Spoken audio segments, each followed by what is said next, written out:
not download that app. If you work for the government, do not put that app on your phone.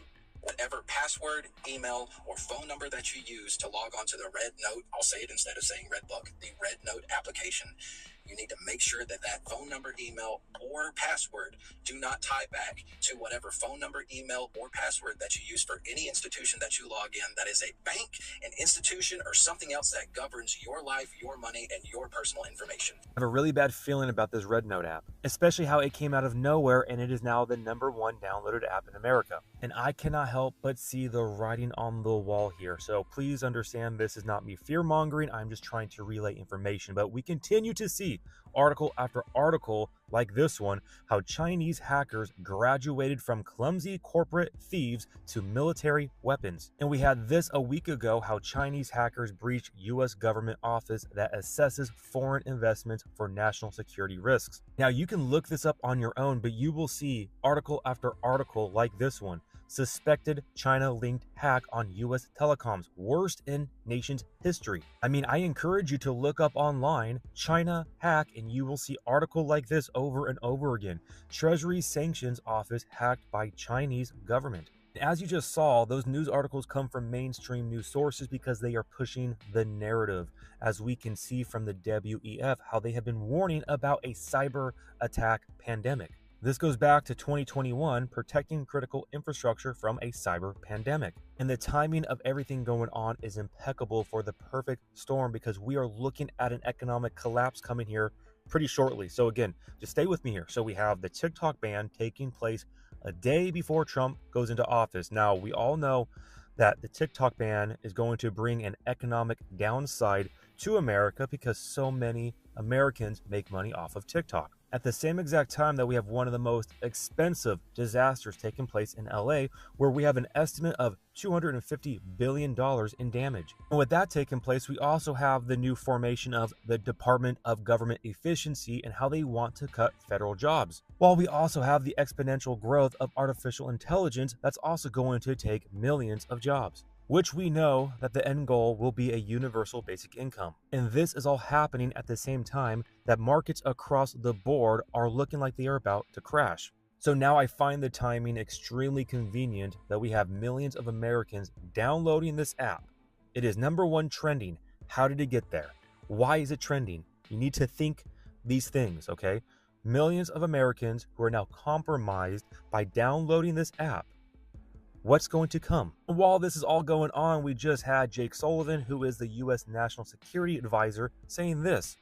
This will say one last word, which is I hope this is my last time at this podium, at least for a little while. I don't mean that in a negative sense. I mean, the only thing that would bring me back is an unexpected event in the next few days, which, as you all know, is totally possible given everything you've seen over the course of the past. It almost sounds like he knows something that we don't know. And talk about a perfect explanation for the economic collapse that is coming, disguised as a cyber pandemic. Because as we all know, the narrative that they have pushed on the reason why they are banning TikTok is because of security reasons. So now Americans download this app right here, and just imagine all the Americans who have given their phone number, their email, whatever else this app has. They wake up one day and their bank accounts say zero. Cyber attack over millions of Americans, all at the same time that we have everything else going on with losses in LA, which is going to be a huge economic hit. We have artificial intelligence that is coming to then take jobs away. We have the Department of Government Efficiency wanting to take jobs away so then we can be put on universal basic income, just in time for the first crypto president to come in to then fix the problem, the order out of chaos, the phoenix rising from the ashes. Now, clearly we cannot look into the future. We are going to have to wait and see how everything plays out, but I am just trying to relay to you guys information to see the writing on the wall. But no matter what happens, guys, we remember who believe in Jesus Christ, who are saved, born again. Our names are written in the Lamb's book of life. I do not want this information to come off as fear-mongering. I do not want you to have anxiety or stress, because we cannot control what's going on in this world.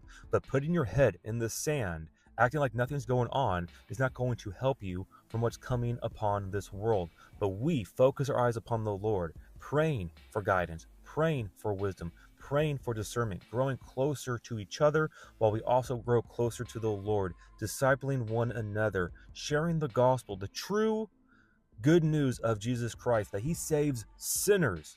Remember that. He did not come for the clean. He came for the dirty. Now, all are dirty, but some people think that they are clean. He is not coming for those. He is coming for those who are humble, who know their depravity, who know they need a savior. And right now is the time to get your spiritual house in order, getting right with the Lord and loving on others around you, getting ready for whatever comes our way, to stand in front of the Lord of Lords and the King of Kings, to be told, good job, good and faithful servant, because you loved him and you loved others and you shared the gospel and you were a useful vessel for him, with all humility, with all gentleness and kindness, walking in the Spirit, the fruit of the Spirit, guys, okay?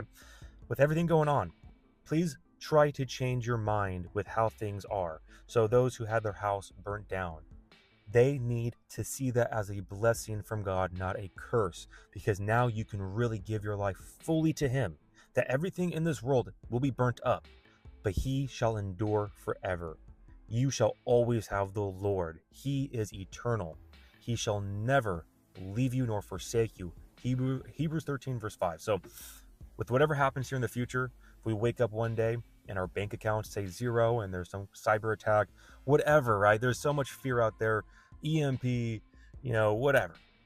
We rest in the Lord, knowing that our names are written in the Lamb's book of life. If you have placed your faith, if you have placed your trust in him, understand the authority he has given you, understand your security, understand your identity in the Lord of Lords and the King of Kings, the great I am, the Alpha and the Omega, the first and the last. Holy is his name. Let him go forth. He is the mighty warrior that we rest in. Rest in him every single day. Draw closer to him and understand the true gospel, the down and dirty gospel, that he saves sinners from their sins once and for all, forever. Your sin no longer can keep you down. You can walk with the righteousness of Christ that he has given to you. He became sin who knew no sin, so that you can be the righteousness of God. 2 Corinthians 5:21. He has given you his glory to walk in as long as you abide in him by faith. Never forget that. So with that, guys, I love you all so much. Go share the gospel with somebody. Go disciple somebody. Go lift somebody up. Go encourage somebody. Be a useful vessel for him, allowing him to go forth in you, because it is his life in you, not your own. God bless. I love you all so much. And remember, the just shall live by faith.